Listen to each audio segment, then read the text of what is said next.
Hello everyone, welcome to UGC NET Mantra. ये हम लोग का रिसर्च का क्लास है। कल हम लोगों ने पढ़ा था वेरिएबल्स और स्केल इन रिसर्च, ठीक है। उसके बाद आज हम लोग पढ़ेंगे अपनी अगली क्लास, और इसमें हम लोग आज कवर करेंगे एक्स पोस्ट फैक्टो रिसर्च के बारे में और इसके कुछ टाइप्स के बारे में।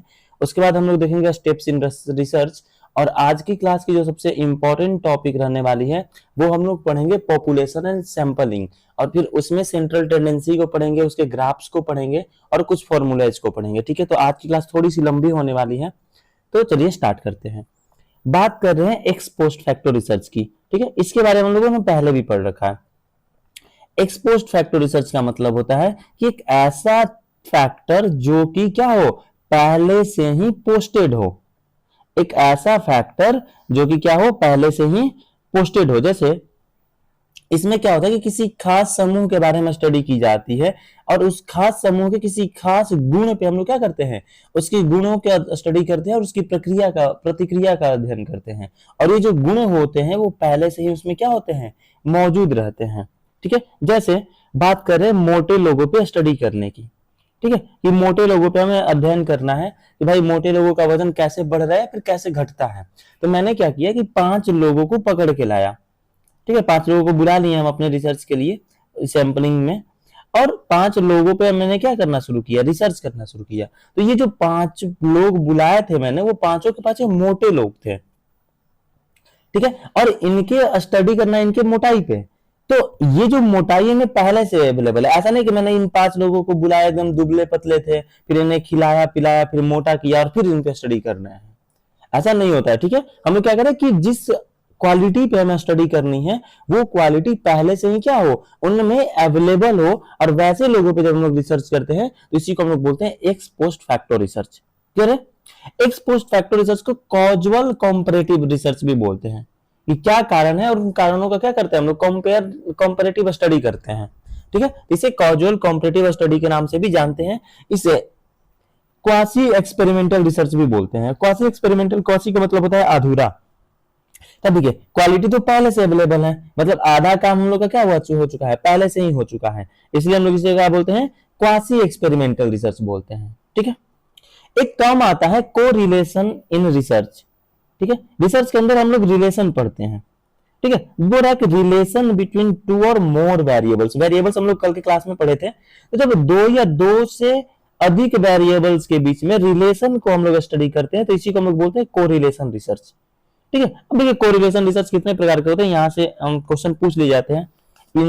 यहाँ से मुझसे इंटरव्यू में क्वेश्चन पूछे गए थे।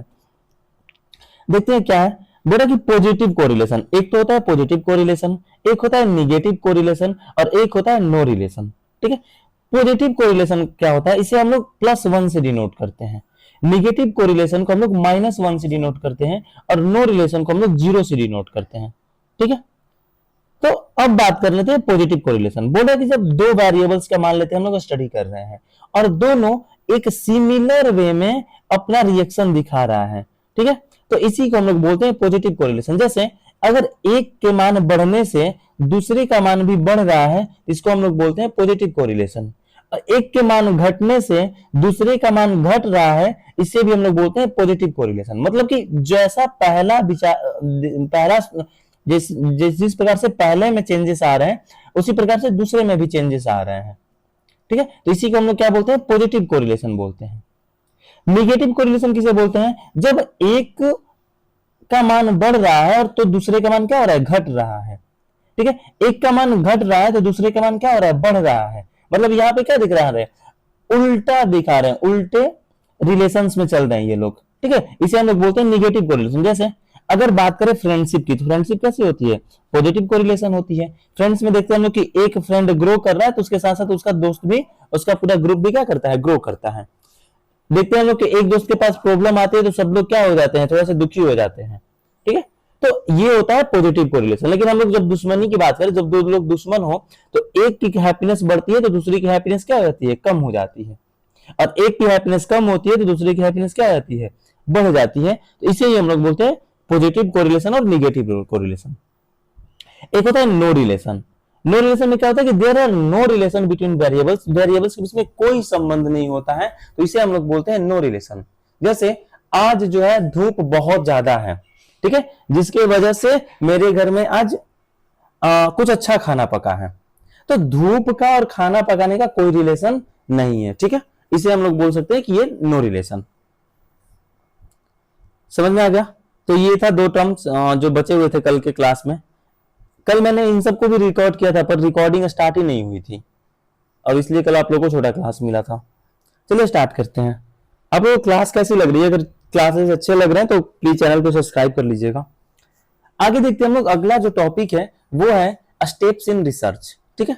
बात करते हैं हम लोग कौन कौन से स्टेप्स हम लोग करते हैं जब रिसर्च करने जाते हैं, ठीक है। देखिए ये एक टेंटेटिव अब ऐसे ही ऊपर ऊपर से लिया गया है, इसको हम लोग ब्रीफ में इसको हम लोग और डिटेल्स में पढ़ेंगे आगे, ठीक है। तो देख लेते हैं कौन कौन से रिसर्च किया था। देखिए पहला जो स्टेप आता है रिसर्च करने के दौरान वो होता है रिसर्च क्वेश्चन रेडी करना। Identify the problem. हम लोग सबसे पहले क्या करते हैं, प्रॉब्लम को आइडेंटिफाई करते हैं कि किस चीज पे हमें रिसर्च करनी है, प्रॉब्लम क्या है, ठीक है। जब हम लोग प्रॉब्लम फाइंड कर लेते हैं तो उसके लिए हम लोग क्या करते हैं, लिटरेचर रिव्यू करते हैं, एलआर करते हैं। लिटरेचर रिव्यू में क्या होता है कि इस प्रॉब्लम से रिगार्डिंग जो जितने भी पहले स्टडी किए जा चुके हैं उनको हम लोग देखते हैं। उसके बाद हम लोग देखते हैं कि इन पे क्या किसी ने कुछ और बात कही है, कोई पेपर में न्यूज आया या फिर कोई गवर्नमेंट की कोई डाटा निकली हुई है, ठीक है। तो इन सब चीजों को हम लोग क्या करते हैं, स्टडी करते हैं। हम देखते हैं कि इस प्रॉब्लम पे कितना काम हो चुका है पहले, और फिर हम लोग उसके आगे से स्टार्ट करते हैं, ठीक है। तो इसी को हम लोग बोलते हैं लिटरेचर रिव्यू करना। तो सबसे पहले हम लोग क्या किए, प्रॉब्लम फाइंड किए, उसके बाद हम लोग लिटरेचर रिव्यू कर लिए। लिटरेचर रिव्यू करने के बाद हम लोग अपने हाइपोथेसिस को फॉर्मुलेट करते हैं। हाइपोथेसिस के बारे में हम लोग बात किए थे कि हाइपोथेसिस एक टेंटेटिव स्टेटमेंट होता है जिसको हम लोग क्या करते हैं, अपने रिसर्च के दौरान टेस्ट करते हैं, ठीक है। तो ये था उसके बाद हम लोग क्या कर लिए, हाइपोथेसिस फॉर्मुलेट कर लिए। हाइपोथेसिस फॉर्मुलेट के बाद हम लोग मेथोडोलॉजी चूज करते हैं, अपने रिसर्च मेथड को चूज करते हैं कि किस मेथोडोलॉजी से हम लोग क्या करेंगे, अपना रिसर्च कंप्लीट करेंगे, ठीक है। उसके बाद हम लोग डेटा कलेक्ट करते हैं और उन डेटा को प्रोसेस कर, ठीक है। तो इसके बाद क्या आ गया, डेटा कलेक्शन आ गया और डेटा को प्रोसेस करना आ गया। फिर प्रोसेस डाटा को हम लोग क्या करते हैं, एनालाइज करते हैं, ठीक है। और इसी एनालिसिस के आधार पे हम लोग अपने हाइपोथेसिस को टेस्ट कर रहे होते हैं।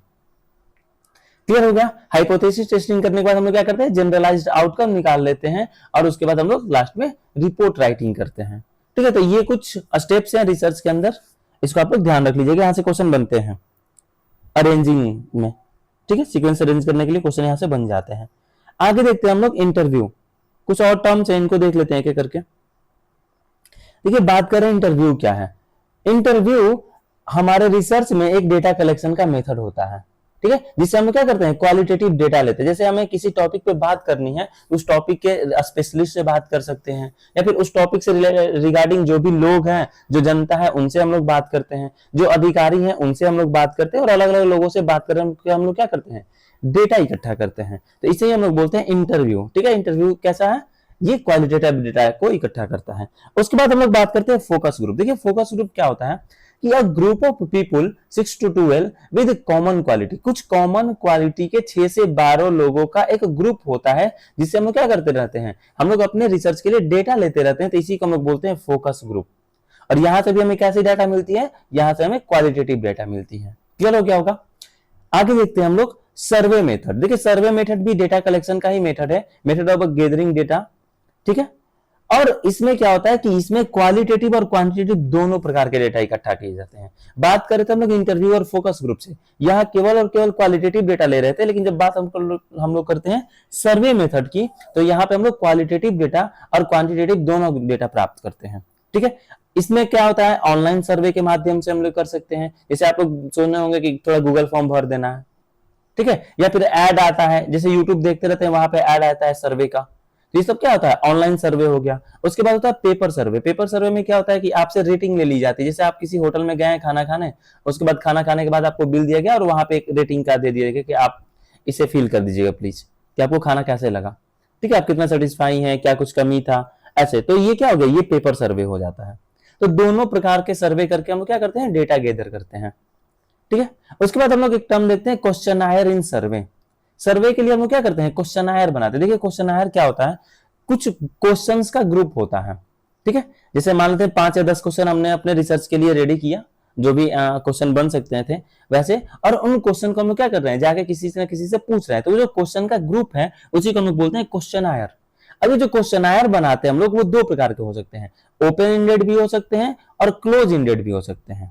ठीक है, ओपन एंडेड का मतलब होता है कि एक ऐसा क्वेश्चन जिसका आंसर जो है रिटन में या फिर आंसर इन आउन वर्ड, हम लोग अपने शब्दों में आंसर देते हैं, ये सब्जेक्टिव बोल सकते हैं इसको आप, कि सब्जेक्टिव क्वेश्चन जो होते हैं जिसके आंसर, ऐसे क्वेश्चन पूछ लिया गया कि आपको ये प्रोडक्ट कैसा लगा, ठीक है, तो वो जो सामने वाला पर्सन है वो क्या कर रहा है, जो यूजर है वो अपने अपने भाषा में, अपनी लैंग्वेज में आपको आंसर दे रहा है। ठीक है, उसके बाद क्या होता है कभी कभी कि हम लोग क्वेश्चन बनाते हैं लेकिन एक ऑप्शन उसके साथ क्रिएट कर देते हैं कि इन्हीं में से आपको एक चूज करना है। जैसे हम लोगों ने पूछा कि ये प्रोडक्ट आपको कैसा लगा, इस प्रोडक्ट से आप कितने सेटिस्फाई हैं, और हमने 3 कैटेगरी बना दी है, अनसेटिस्फाइड, सेटिस्फाइड और वेरी सेटिस्फाइड।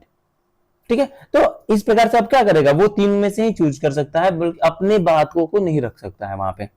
तो जब हम लोग ऑप्शनल क्वेश्चन रेडी कर देते हैं तो उसको हम लोग बोलते हैं क्लोज एंडेड, और जब हम लोग रिटन आंसर के लिए सब्जेक्टिव क्वेश्चंस पूछते हैं उसे हम लोग बोलते हैं ओपन एंडेड क्वेश्चंस। क्लियर हो गया? आगे देखते हैं। देखिए, बात किए थे हम लोग जिस दिन डिस्क्रिप्टिव रिसर्च की, तो आपको याद होगा उस दिन हम बोले थे कि डिस्क्रिप्टिव रिसर्च 2 प्रकार का होता है, एक होता है लॉन्गिट्यूडनल और एक होता है क्रॉस सेक्शनल मेथड। ठीक है, आज बात कर लेते हैं लॉन्गिट्यूडनल क्या होता है और क्रॉस सेक्शनल मेथड क्या होता है। लॉन्गिट्यूडनल बोल रहा है कि single group and multiple time observation. ठीक है, देखिए लॉन्गिट्यूडनल में नाम ही दिख रहा है लॉन्ग, जैसे बात कर रहे हैं हम लोग कि हमने 5 प्रकार के पौधे लगाए। ठीक है, 5 प्रकार के पौधे लगा लिए हमने, और हम लोग देख रहे हैं कि इन पौधे की जो लंबाई है वो 5 महीने में कितना बढ़ रही है। ठीक है, 5 पौधे लगा लिए, 5 या फिर 1 वर्ष में देखते हैं हम लोग कि कितना बढ़ रही है इन 5 पौधे की लंबाई। ठीक है, और हम लोग क्या करते हैं, हर मंथ जाते हैं और उनकी उस पौधे की एक लंबाई को मेजर करके आते हैं। क्लियर हो गया? तो ये क्या किया हम लोग कि पेड़ आज लगाएं और ये हमारा रिसर्च कितने दिन तक चलेगा, लगभग 12 महीने, मतलब 1 वर्ष तक चलेगा। ठीक है, तो यहां पे क्या हुआ, सिंगल ग्रुप, हमने एक सिंगल ग्रुप ले लिया और उसे मल्टीपल टाइम ऑब्जर्वेशन कर रहे हैं हम लोग, 12 महीने तक क्या किया, उसका ऑब्जर्वेशन किए। ये हो जाता है लॉन्गिट्यूडनल मेजर ऑफ ऑब्जर्वेशन। एक होता है cross sectional method of observation.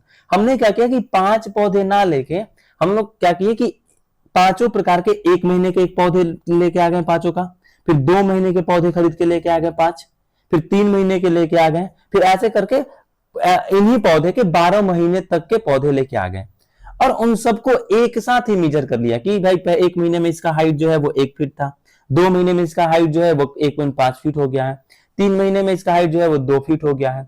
तो इस प्रकार से क्या किया हम लोग कि 5 पौधों का एक ही साथ बैठ के 12 महीने तक के पौधे लेके आए थे और एक ही दिन में पूरा रिसर्च कंप्लीट कर लिए। तो इसे हम लोग बोलते हैं क्रॉस सेक्शनल रिसर्च। बोला कि multiple group at a single time observation.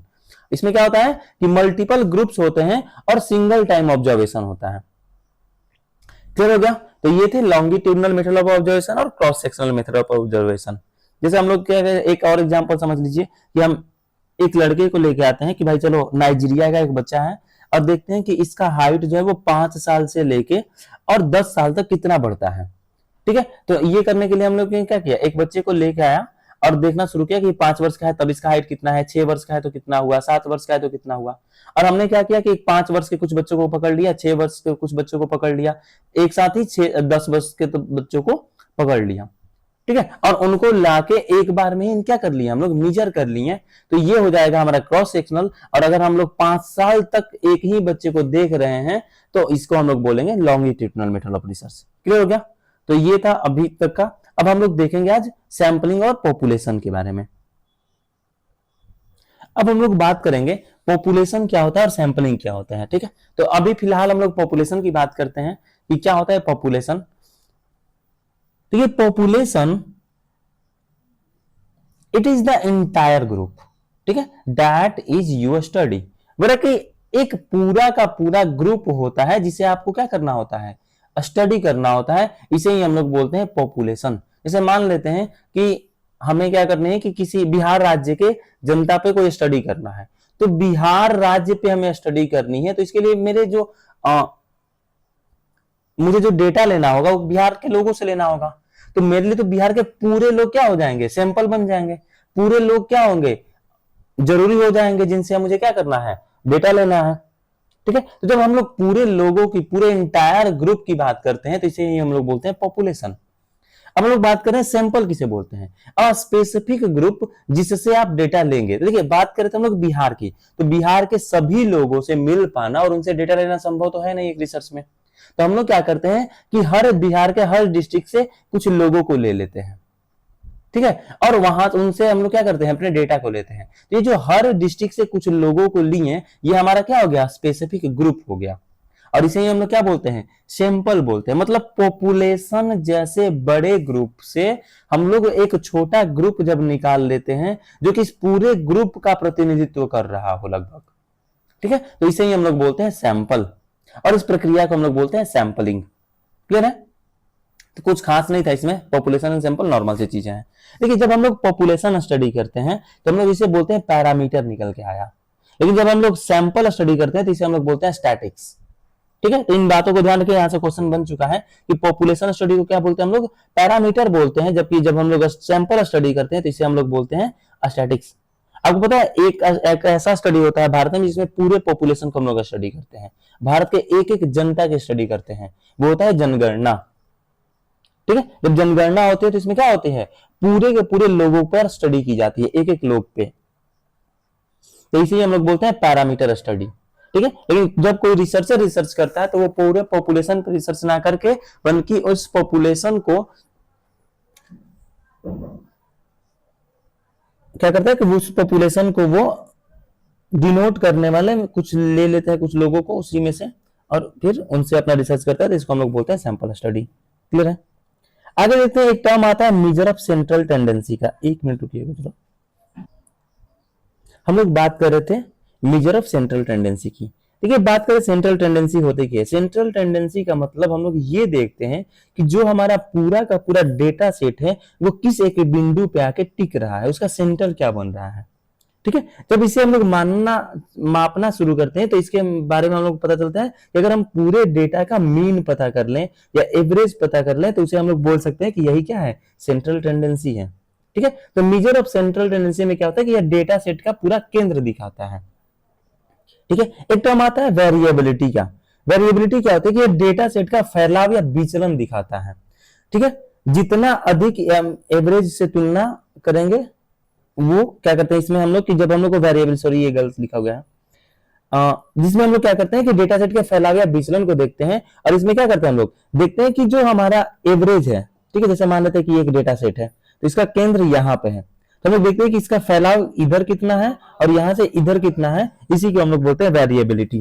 ठीक है, जैसे देखते हैं एग्जांपल्स के थ्रू। एक तो ए का जो मान है वो है 4, मान लेते हैं कि ए एक है बच्चा जिसका उम्र है 4 साल, बी का उम्र है 5-6 साल, सी का उम्र है 2 साल, डी का उम्र है 8 साल, ई का उम्र है 7 साल और एफ का उम्र है 3 साल।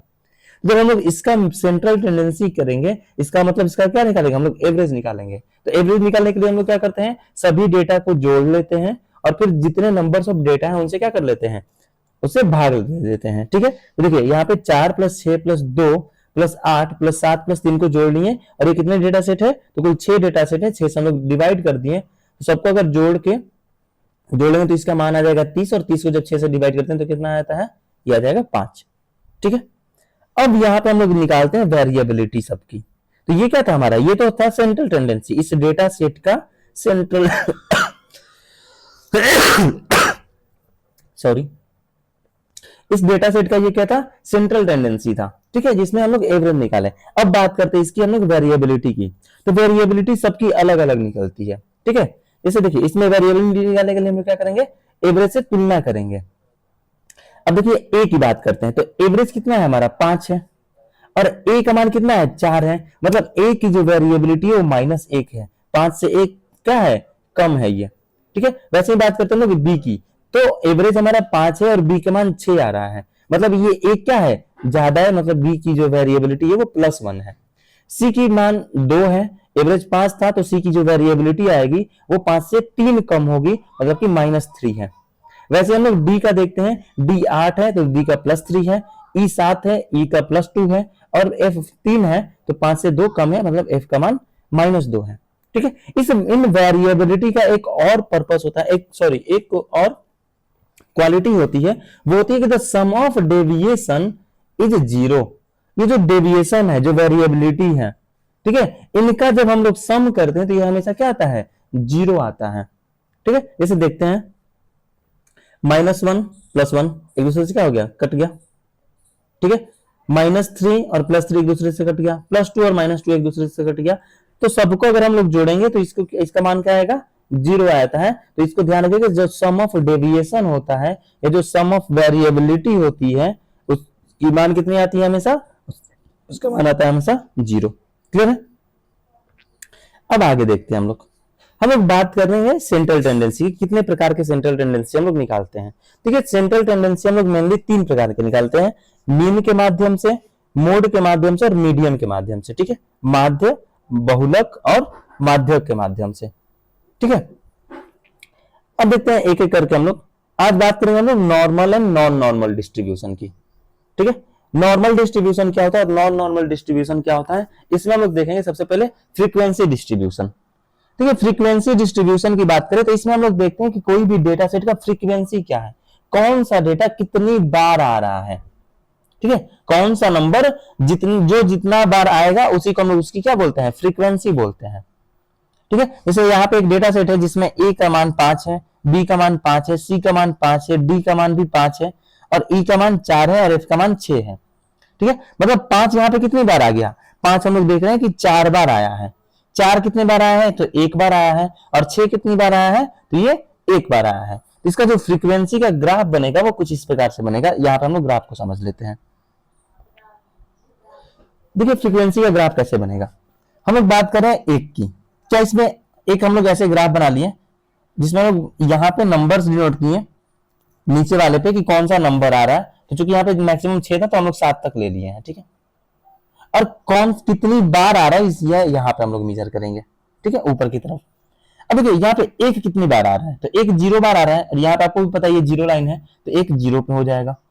2 कितनी बार आ रहा है, किसी भी डेटा सेट में 2 नहीं है मतलब 0 पे हो जाएगा। 3 कितनी बार आया है, 0 बार आ रहा है तो 3। 4 कितनी बार आया है, तो 4 1 बार आया है मतलब इसका हाइट 1 पे आ जाएगा।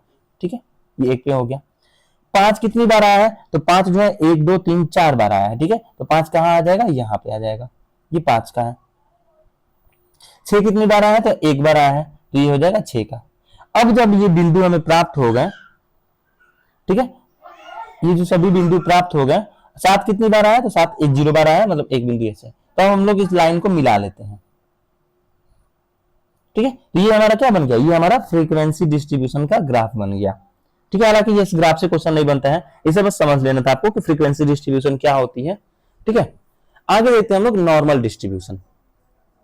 क्या होता है नॉर्मल डिस्ट्रीब्यूशन, इसको हम लोग देखते हैं। देखिए नॉर्मल डिस्ट्रीब्यूशन में क्या होता है कि इसका जो ग्राफ बनता है उसका आकार सिमेट्रिक होता है। सिमेट्रिक किसे बोलते हैं, सिमेट्रिक का मतलब कि दोनों तरफ बराबर। जैसे ह्यूमन बॉडी को अगर बीच से आप लोग काट दीजिएगा, मान लेते कि एक ह्यूमन बॉडी है, इसे अगर बीचों बीच काट दिया जाए तो दोनों तरफ एक जैसे संरचना मिलेंगे।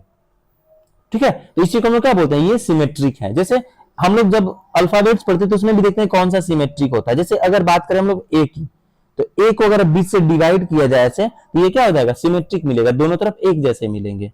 लेकिन अगर बात करें बी की, तो बी को अगर बी से डिवाइड करेंगे तो एक जैसा नहीं मिलेगा और ये बी जो है वो सिमेट्रिक नहीं होता है। ठीक है, क्योंकि अगर हम लोग बी को डिवाइड करेंगे तो एक तरफ हमें ऐसा कुछ मिलेगा और एक तरफ हमें ऐसा मिल जाएगा।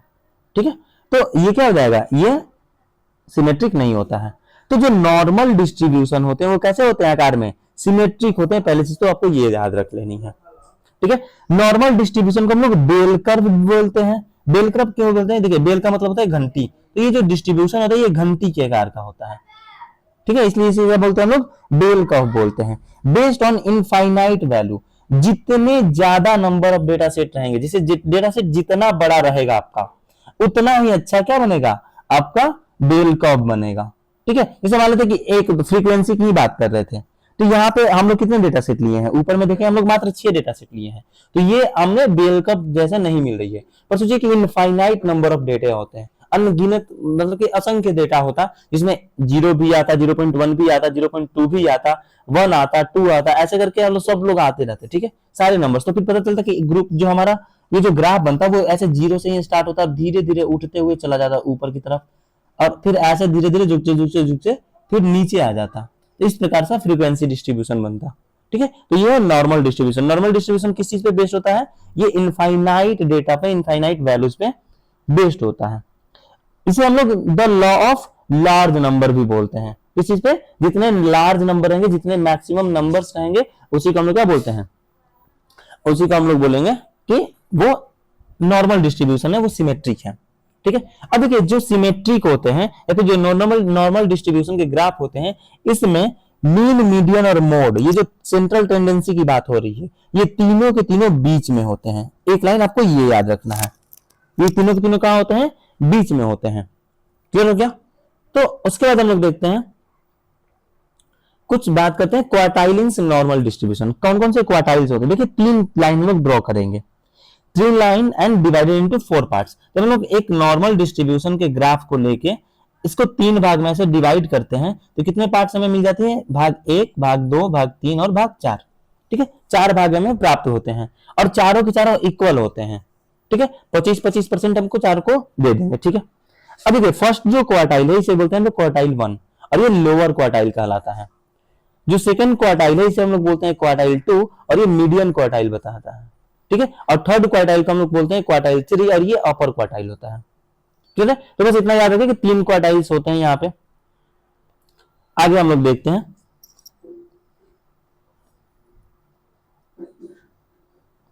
अब देखिए यहां से क्वेश्चन बना था अभी 2025 के दिसंबर वाले पेपर में। ठीक है, परसेंटाइल, क्वार्टाइल और डेसाइल से। ठीक है, देख लेते हैं क्या होता है परसेंटाइल। देखिए परसेंटाइल की बात करें अगर, तो परसेंटाइल होता है कि divide a data set into 100 equal parts. जब हम लोग एक डेटा सेट को, जैसे मान लेते हैं कि ये नंबर ऑफ डेटा सेट हो गया, इसे 100 इक्वल पार्ट्स में, 100 बराबर पार्ट्स में क्या करते हैं हम लोग, डिवाइड करते हैं, तो इसे हम लोग बोलते हैं परसेंटाइल। वैसे भी आपको पता है कि परसेंट कितने पे होते हैं, परसेंट का मतलब 100 पे डिवाइड करना होता है, तो ये होता है परसेंटाइल। उसके बाद होता है क्वार्टाइल। क्वार्टाइल क्या होता है कि divide a data set into 4 equal parts. अभी हम लोग पढ़ रहे थे ऊपर क्वार्टाइल, जिसमें देखिए हम लोग 3 क्वाड्रेंट्स बनाए थे। एक डेटा सेट था ऐसे, इसमें हम लोग 3 क्वार्टाइल बनाए थे, 3 लाइन डिवाइड किए थे और इसे 4 क्वार्टाइल में ये क्या हो गया था, डिवाइड हो गया था। तो जब डेटा सेट 4 इक्वल पार्ट्स में डिवाइड होता है, जिसे हम लोग क्या बोलते हैं, क्वार्टाइल बोलते हैं। तो एक क्वार्टाइल बराबर कितने परसेंटाइल हो जाएंगे, 25 परसेंटाइल हो जाएंगे, क्योंकि परसेंटाइल में कितने परसेंट होते हैं, 100 पार्ट्स होते हैं, 100 इक्वल। ठीक है, और यहां पे क्वार्टाइल में 4 इक्वल पार्ट्स में जब हमें डिवाइड करना होगा तो कितने कितने के बन जाएंगे, 25-25 के 4 बन जाएंगे। क्लियर हो गया? उसके बाद हम लोग देखते हैं डेसाइल। डेसाइल क्या होता है? डेसाइल होता है कि divide a data set into 10 equal parts. मतलब जब हम एक डेटा सेट को 10 इक्वल पार्ट्स में डिवाइड करते हैं तो इसे हम लोग क्या बोलते हैं, डेसाइल बोलते हैं। ठीक है, और एक डेसाइल जो होता है वो 10 परसेंटाइल के बराबर होता है, क्योंकि यहाँ पे 10 भाग में डिवाइड किया जा रहा है। तो जिस डेटा सेट को यहाँ 100 भाग में डिवाइड किया गया, उसे यहाँ पे कितना भाग में, मात्र 10 भाग में डिवाइड किया गया। मतलब यहाँ के एक एक पार्ट है वो यहाँ के 10 पार्ट के बराबर है। ठीक है, तो एक डेसाइल बराबर 10 परसेंटाइल। ठीक है, इसमें क्या होता है ना कि पूछ देता है कि आप इसे डिक्रीजिंग ऑर्डर या इंक्रीजिंग ऑर्डर में बताइए। क्वेश्चन दे देता है ऐसा कि 75 परसेंटाइल, 2 क्वार्टाइल, ठीक है, 5 डेसाइल, तो ऐसे करके दे देता है आपको, और उसको आपको इंक्रीजिंग और डिक्रीजिंग ऑर्डर में करना होता है। ये क्वेश्चन अभी पूछे जा रहे हैं ट्रेनिंग में। ठीक है, इसे आपको थोड़ा ध्यान रखिएगा। अगला जो है वो है कोएफिशिएंट एंड ऑफ वेरिएशन। देखिए यहां कुछ हम लोग फॉर्मूलाज की बात करेंगे। ठीक है, जहां से न्यूमेरिकल क्वेश्चन बन जाते हैं रिसर्च के अंदर, तो इन फॉर्मूला को आपको बस रट लेना है। ठीक है, और आपके जो भी क्वेश्चन है वो बन जाएंगे यहां से। हम लोग बात करेंगे कोएफिशिएंट ऑफ वेरिएशन की। Ratio of a standard deviation to the mean. ठीक है, जब हम लोग स्टैंडर्ड डेविएशन की उसके मीन से रेशियो निकालते हैं तो इसी को हम लोग बोलते हैं कोएफिशिएंट ऑफ वेरिएशन। ठीक है, इसका फॉर्मूला क्या होता है, कोएफिशिएंट ऑफ वेरिएशन का सीवी से हम लोग डिनोट करते हैं, और सीवी बराबर होता है सिग्मा इंटू 100 बाई म्यू। ठीक है, यहां सिग्मा क्या है, स्टैंडर्ड डेविएशन है, और म्यू जो है वो माध्य है। ठीक है, तो सिग्मा इंटू 100 बाई म्यू से हम लोग इसे बनाते हैं। अगला जो है वो है कोरिलेशन कोएफिशिएंट का, सहसंबंध गुणांक बोलते हैं इसे। इसे हम लोग डिनोट करते हैं पी एक्स वाई। ठीक है, कि पी जो है एक्स का वाई से क्या रिलेशन है, क्या रिलेशन बन रहा है, तो इसे पी एक्स वाई का इसका फॉर्मूला होता है पी एक्स वाई बराबर सीओ भी एक्स वाई बटा सिग्मा एक्स गुने सिग्मा वाई।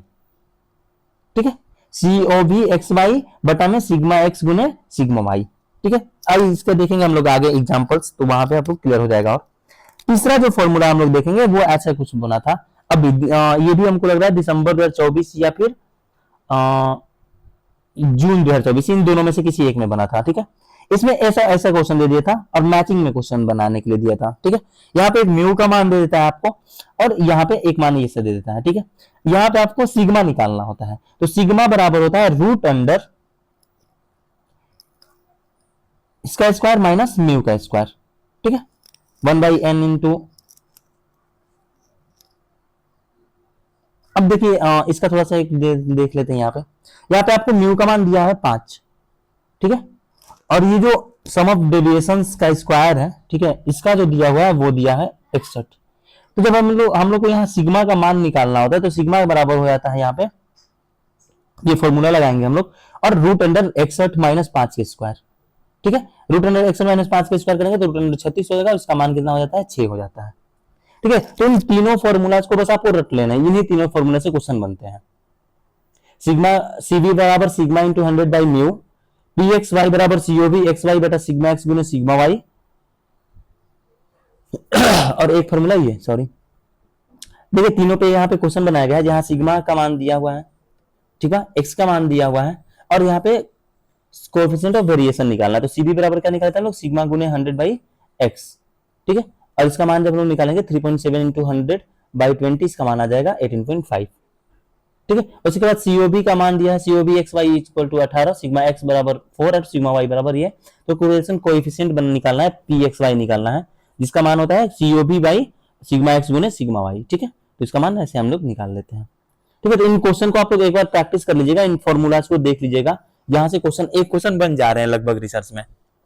ठीक है, तो ये जो पूरा का पूरा पेज है, इन पूरे पेज को आप रट लीजिएगा, क्योंकि यहां से एक क्वेश्चन दोनों से बनना ही बनना है। अब हम लोग बात करेंगे नॉन नॉर्मल डिस्ट्रीब्यूशन की। इससे पहले हम लोग बात कर रहे थे नॉर्मल डिस्ट्रीब्यूशन की, ठीक है, और हम लोग बात करेंगे अब नॉन नॉर्मल डिस्ट्रीब्यूशन। देखिए नॉन नॉर्मल डिस्ट्रीब्यूशन में कुछ खास नहीं है, इसमें क्या होता है कि ये सिमेट्रिक नहीं होते हैं, क्योंकि ये नॉर्मल डिस्ट्रीब्यूशन नहीं है, बल्कि इनका ग्राफ जो है, सॉरी, वो अगल बगल या फिर थोड़ा ऊपर नीचे की तरफ खींचे होते हैं। ठीक है, जब ये ग्राफ अगल बगल खींचे होते हैं तो इसे हम लोग बोलते हैं स्क्यूनेस, और जब ये ऊपर नीचे की तरफ खींच जाते हैं तो इसे हम लोग बोलते हैं कर्टोसिस। ठीक है, देखते हैं एक एक करके स्क्यूनेस क्या होता है और कर्टोसिस क्या होता है। बात करें स्क्यूनेस की, मतलब ये कहां खिसका होगा, ये थोड़ा सा अगल बगल खिसका होगा, मतलब ये थोड़ा साइड में खिसक जाता है। ठीक है, अब देखिए यहां पे स्क्यूनेस जो होता है useful for commenting of the degree of asymmetry. ठीक है, हम लोग देखते हैं इसको कितने प्रकार के होते हैं स्क्यूनेस। स्क्यूनेस जो है वो 3 प्रकार के होते हैं। ठीक है, अब ये कैसे होते हैं, एक होता है पॉजिटिव स्क्यूनेस, एक होता है जीरो स्क्यूनेस, और एक होता है निगेटिव स्क्यूनेस। पॉजिटिव स्क्यूनेस को हम लोग राइट स्क्यूनेस बोलते हैं, जीरो स्क्यूनेस को हम लोग सिमेट्रिकल डिस्ट्रीब्यूशन बोल रहे थे अभी जो पढ़े थे इसके पहले, और एक होता है निगेटिव स्क्यूनेस जिसे लेफ्ट स्क्यूनेस बोलते हैं। ठीक है, तो जो स्क्यूनेस हमें दिख रही है मेनली वो 2 जगह दिख रही है, एक तो दिख रही है हमें पॉजिटिव स्क्यूनेस में और दूसरी हमें निगेटिव स्क्यूनेस में, जिसे हम बोल सकते हैं कि राइट स्क्यूनेस और ये लेफ्ट स्क्यूनेस है, और यहाँ पे कोई स्क्यूनेस नहीं दिख रहा है तो इसे हम लोग बोलेंगे कि यहाँ पे जीरो स्क्यूनेस है। ठीक है, तो यहां से क्वेश्चन कैसे बनता है उसकी बात करते हैं हम लोग यहाँ जो क्वेश्चन बनता है वो बनता है कि स्क्यूनेस के अंदर या तो राइट स्क्यूनेस से या तो लेफ्ट स्क्यूनेस से यहाँ पे मीन, मीडियन और मोड के मान में कौन बड़ा और कौन छोटा होता है, यहां से क्वेश्चन बनते हैं। ठीक है, तो अब देखिए यहां पे हम लोग लिखे हैं, देख लेते हैं थोड़ा सा राइट स्क्यूनेस की। राइट स्क्यूनेस में क्या होता है कि सबसे बड़ा होता है मीन, ठीक है, उसके बाद क्या होता है मीडियन, और उससे छोटा होता है मोड। मतलब सबसे बड़ा यहाँ पे मीन होता है, फिर उससे थोड़ा छोटा होता है मीडियन, और उससे थोड़ा छोटा होता है मोड। वही बात करें जब लेफ्ट स्क्यूनेस की, तो सबसे बड़ा हो जाता है मोड, फिर उससे छोटा होता है मीडियन, और उससे छोटा होता है मीन।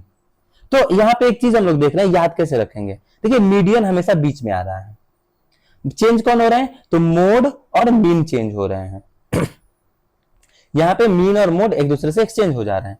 याद कैसे रखेंगे, देखिए हम लोग एक सीक्वेंस याद रखेंगे मीन, मीडियन, मोड का, मीन, मीडियन, मोड। ठीक है, माध्य, माध्यक और बहुलक का, ऐसे भी आप लोग पढ़ेंगे, ऐसे ही मीन, मीडियन और मोड। तो जब राइट स्क्यूनेस होती है, अच्छा राइट स्क्यूनेस को पॉजिटिव बोलेंगे, लेफ्ट स्क्यूनेस को निगेटिव बोलेंगे, ये चीजें तो क्लियर हो गई होंगी। ठीक है, राइट है मतलब पॉजिटिव है, लेफ्ट है मतलब निगेटिव है। अब देखते हैं तो हम लोग करेंगे क्या कि सीक्वेंस याद करेंगे मीन, मीडियन, मोड का, मीन, मीडियन, मोड, और इसी सीक्वेंस में हम लोग पढ़े भी हैं।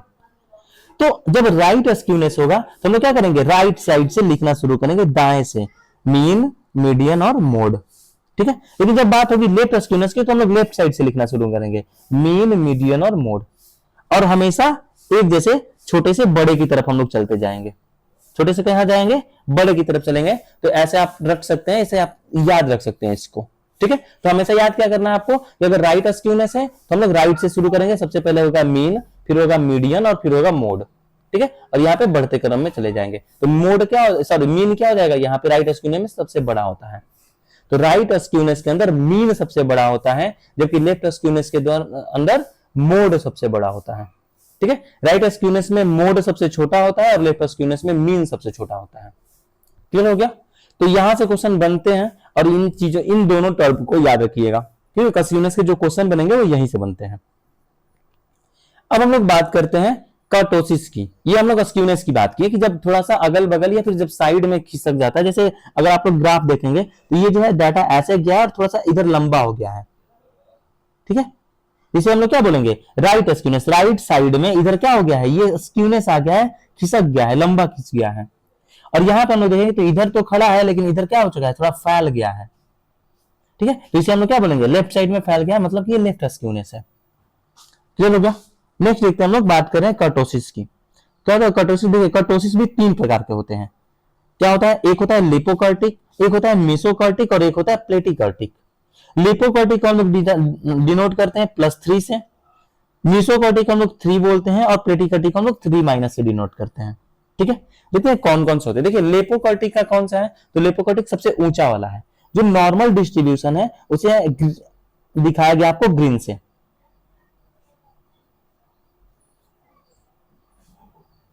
ठीक है। ये नॉर्मल डिस्ट्रीब्यूशन वाला है। अब ये जो नॉर्मल है इसे हम लोग बोलते हैं मेसोकर्टिक, मतलब ये नॉर्मल है, ये 3 है, जैसे वहां पे 0 था वैसे ही ये नॉर्मल है। मेसोकर्टिक क्या है, ये नॉर्मल है, ठीक है। अब देखते हैं कि जब नॉर्मल से थोड़े ऊपर की तरफ खींच जाता है, मतलब लंबा हो जाता है, तो जब लंबा हो जाएगा तो इसे हम लोग बोलते हैं लेपोकर्टिक। क्या हो गया, जब ये नॉर्मल से ज्यादा ऊपर की तरफ खींच गया और लंबा हो गया तो इसे हम लोग क्या बोल दिए, लेपोकर्टिक। और जब नॉर्मल से ये ज्यादा चिपक गया, चिपटा हो गया, मतलब प्लेट की तरफ हो गया, इसे हम लोग बोलते हैं प्लेटिकर्टिक। क्लियर हो जाएगा। तो जब नॉर्मल से लंबा हो जाएगा तो लेपोकर्टिक, नॉर्मल से छोटा हो जाएगा, चिपक जाएगा, तो इसे हम लोग बोलते हैं प्लेटिकर्टिक, प्लेट जैसा चिपटा हो गया है, ठीक है। और जब बीच में रहता है तो इसे हम लोग बोलते हैं मेसोकर्टिक। क्लियर हो गया। तो ये था हमारा आज का कर्टोसिस, ठीक है। आज की क्लास यहीं तक रहने देते हैं, मिलेंगे अगले क्लास में। अगर वीडियो पसंद आए तो आप चैनल को सब्सक्राइब कर लीजिएगा और लाइक कर लीजिएगा।